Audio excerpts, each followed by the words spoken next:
back to my YouTube channel. I'm Ifeoluwa Olusonya, and thank you very much for taking your time to watch this video today. I really appreciate your time.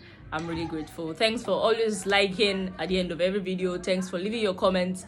Thanks for subscribing, and please don't stop doing so. Well, today I will be speaking about failures. Yeah, this is something that we hear every day, and it's actually something that happens every day too. So today we'll be speaking about how it can not extend, how to make sure it doesn't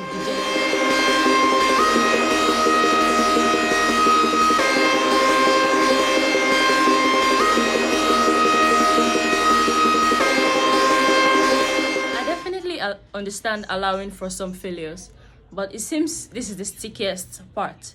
How do you avoid one failure spreading into 2 and then 3, and then next thing you know, it's been months and you didn't even realize you've long ago dropped the goal?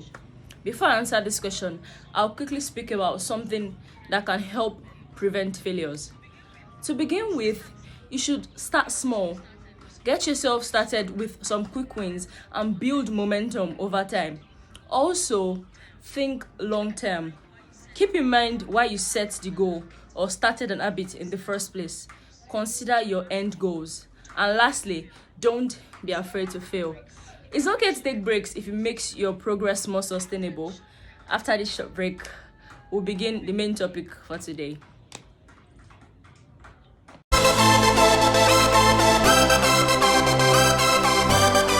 So now, how exactly do you prevent piling up failures? First and foremost, you learn from experience. What went wrong? Why? Failure can be deeply upsetting if you allow it to be. Failure can also make you stronger if you take the time to learn from it. My failed attempt at lifting big weights at the gym taught me to start small. Through my failed attempts at self-publishing books, I learned about book marketing and online publishing.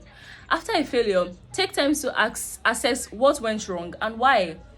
Here are 2 next steps to take once you've understood the reality of the situations. You should manage your expectations. Was the goal realistic in the first place, or were you only setting yourself up for disappointment? The difference between what you set out to achieve and what you actually achieve is failure. That gap between expectations and reality is disappointment. Continually failing and battling disappointment is not going to be good for the motivation over a long term. It is a blow to your self-confidence that eventually leads to self-doubt. To self-doubt, you have 2 options. The first is to improve your achievement. The second is to foster more realistic expectations, because setting proper expectations is more sustainable strategy and can actually help you improve your outcomes. I recommend starting with this approach. Determine what you can realistically achieve. I often don't even quantify my goals. For instance, I try to do something helpful every day. This could be as small as writing an article or even telling someone I love them. With more realistic expectations, you are less likely to experience the downpour of missed expectations and more likely to experience the motivation, dopamine hit of accomplishment. You should also make use of end goals as a motivator. Was the goal compatible with your end goals? A goal is something specific and measurable that you want to achieve within a deadline. A system is something that you do on a regular basis to continually improve and achieve results. Despite my preference for systems, I do set goals, but not in a way or for the purpose that most people do. Like, I do not set things like SMART goals or anything like that. I simply set end goals. End goals are the ultimate outcomes you're looking to achieve. They are the representative of your values and what makes you happy and fulfilled. End goals are different from main goals in the essence that main goals are the outcomes you think you need to reach your outcome of the end goals. Now, you should ask what and how, you should ask what and when, not how. I don't set end goals with the intent of actually accomplishing them. In fact, my end goals are not specific or measurable and don't usually have a deadline of any kind. Be helpful and be healthy are 2 of my end goals. Be happy also is my priority. They provide motivation over both the short and the long term. In the long term, I can accomplish these end goals easily each day. I can drink just a cup of water to be healthy each day. Doing so gives me the dopamine hit of success that motivates me to accomplish even more. But more importantly, and this is relevant to my viewers' questions right now, my end goals are what motivates me to take breaks and what helps me bounce back after a failure. Taking a break on a habit can help you make more progress on your end goals.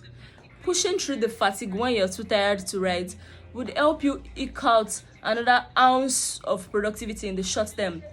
But in the long term, it will only set you back further.